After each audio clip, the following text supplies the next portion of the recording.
Sandy, you manage several mandates, but in your core mandates, given the recent change in Bank of Canada's attitude towards interest rates, has your approach or your strategy changed at all since, for example, since we last spoke, since the beginning of the year? Well, we have a view that right now there is a secular bear market in bonds going on. So interest rates are going up, and that bear market started in mid-2016.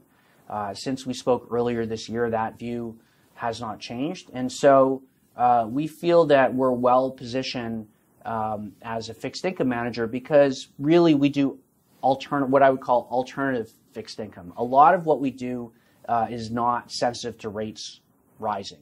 And some examples of that would be the preferred equity asset class, which is really fixed income. Those coupons go up as rates go up. So if the Bank of Canada continues to raise rates, then bond yields go up, prices come down. But the great thing about the preferred equity asset class is that the coupon rates go up, so the price of those securities will be fine. We're also involved in high yield debt in the U.S. And high yield debt is an asset class where when rates are going up, the credit risk is more important than the interest rate risk. So if rates are going up, that means that the economy is moving, and if the economy is moving, then credit quality is improving. But back to your original question about have we changed our strategy? No, we continue to view this environment as a bear market in bonds. We think rates will continue to go up, and we're not really in the business of forecasting what the central bankers are going to do next, because the one thing about central bankers that's become very apparent, especially over the last 10 years or so, is that they're looking at the same data as everyone else, and they even say that they're data dependent. So when they say data dependent, they're looking at inflation and employment, and right now in the U.S., U.S. has full employment and inflation rate that's reached the Fed target, so we think that the central bankers globally will continue to make the environment less accommodative. Sandy, would you agree that the opportunity in what you're doing is misunderstood?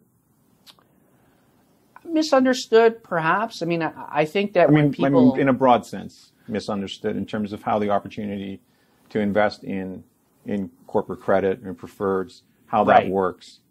Yeah, absolutely, because when people think of bonds, people think of, first and foremost, they think of government bonds, and then they also think of what I would call traditional fixed income, and traditional fixed income is taught in finance classes and CFA program, and generally the first measure of risk in traditional fixed income is interest rate risk.